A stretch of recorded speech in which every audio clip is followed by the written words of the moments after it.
Just down there, river here. It's a little birdie nest. It's all made out of moss. I don't think there's any eggs in there. Moss and lichen, the whole lot.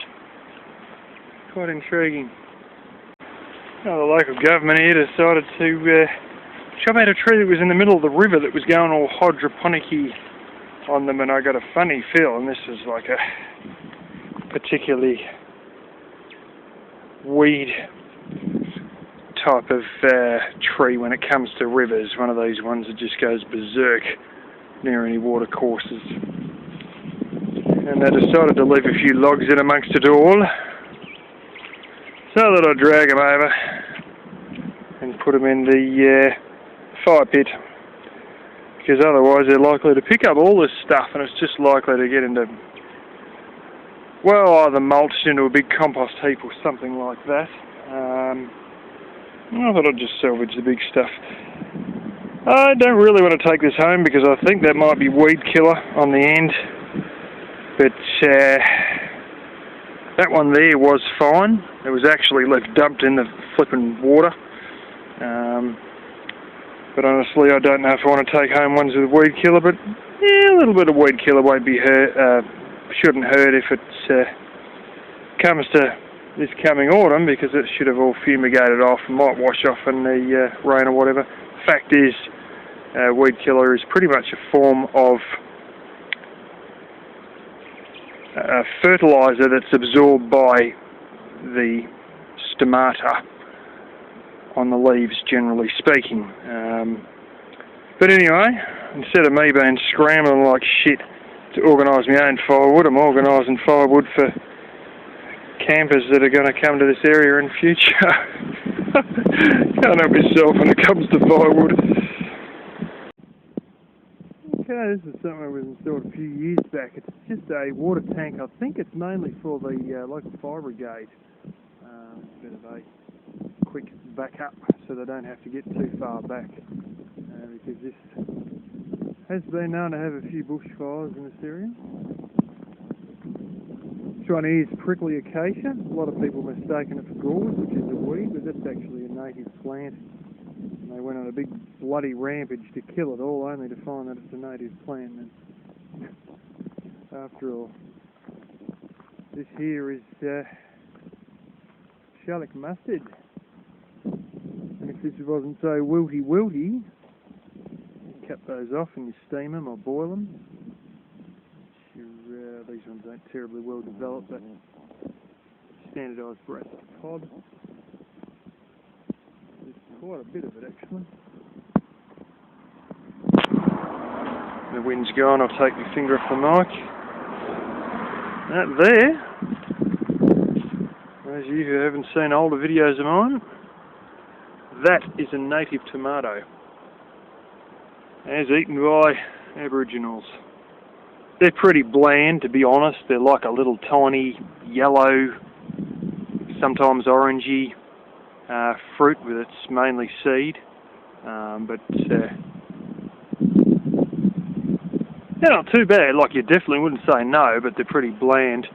But you wouldn't say no in a survival situation to dive straight for these, because they ain't disgusting.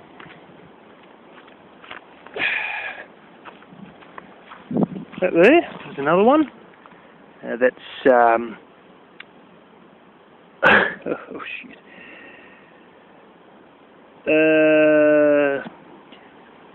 I forget, but that is an edible one that does actually taste like shit. Rib.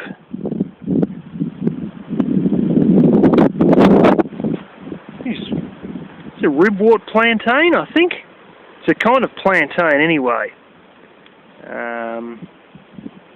Also known as golden thread, because this stuff is actually quite usable for field expedient bandages, because it is actually antibacterial. And so if you sort of mash it up a little bit, like not into a pulp, but sort of just, rub it like that, so it sort of oxidises and you get a little bit of the juice out of it. Then you wrap it onto the top of the wound, and it's an antibacterial. But you can also eat the leaves if you steam them, but trust me, they taste like shit. It's like eating grass. These things, though, they ain't that bad. They've sort of got a bit of a mustardy flavour on their own, but when you steam them, the mustardy flavour goes away. And in all honesty, like, you really wouldn't say no to these as well. You got to be careful. There's another imposter that's got a strange seed pod that's a different seed pod. It looks like a little blooming teardrop, instead of like a little ball with a nose. This is the proper one. And there's your dead giveaway. It's the broccoli heads on the thing. And you can also eat them. That stuff it. I'll get a few of them myself, actually. You and you. And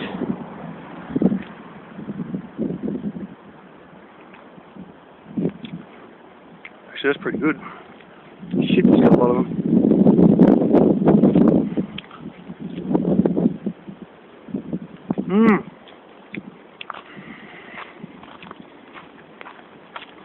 Actually, the heads actually taste pretty much like normal broccoli. Well, pretty much. A little bit sort of chalky, but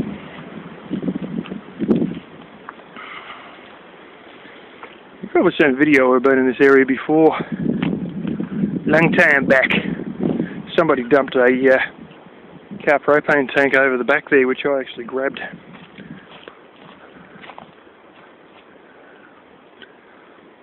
All this stuff was from something. They cleared something out and they dumped all this friggin' dirt and shit from some sort of an excavation out here. And at the back of all this, you got an absolute mass of old, like stumps that have been pulled out with the roots and all. But they're starting to sort of go rotten. But there's a few good ones in there that'd be good for firewood. But sometimes they got ingrained dirt and it's just turns from, oh, this is good firewood to holy shit, I've blunted my chainsaw chain incredibly fast because of all the damn sand that's sort of half jammed into it all, regardless of the fact that the rain's been washing away on it for years. It sort of almost gets into the wood itself. Pretty good skies today. These are the wattles. I pointed this out and somebody, oh, you beauty. This one's got actual flipping seeds in it. Oh, the pods. Seeds don't look like they're developed quite yet. Maybe they might not because it's not such a good year. I pointed this out in a video called Acres of Bush Food, and somebody said, oh, it's all alright, but then they're all got to be gone. You know, no time flat, it'll all be too late and you won't be able to eat it. Well, these seeds, they actually, if they actually had any in these pods, you get them out, you dry them out, and you grind them up, and they're used as like a substitute flour.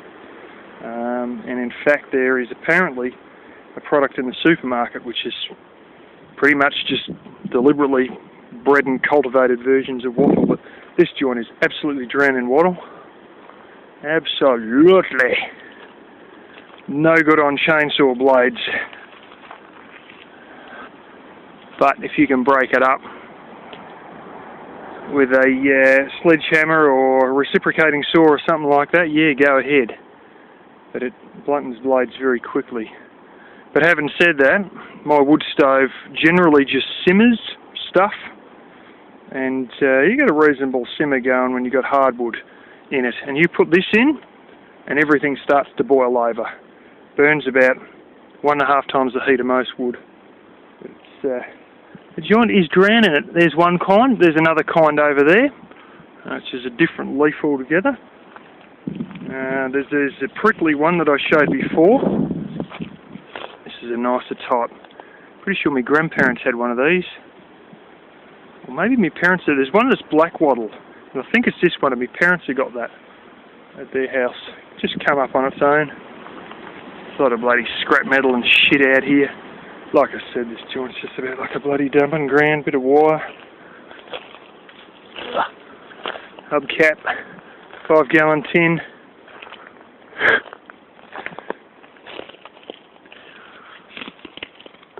Oh yeah, didn't I know it?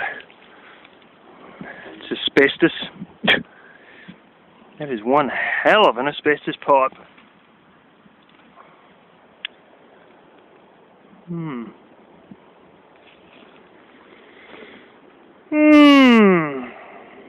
God, I don't believe it. The rubbish that gets chucked out here. That swarf out of a friggin' lathe. That stainless steel swarf.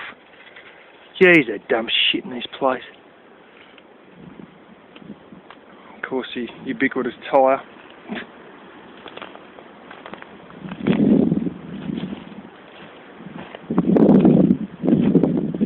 And the old carb on it. Can't miss the odd carb on it here and there. Alright.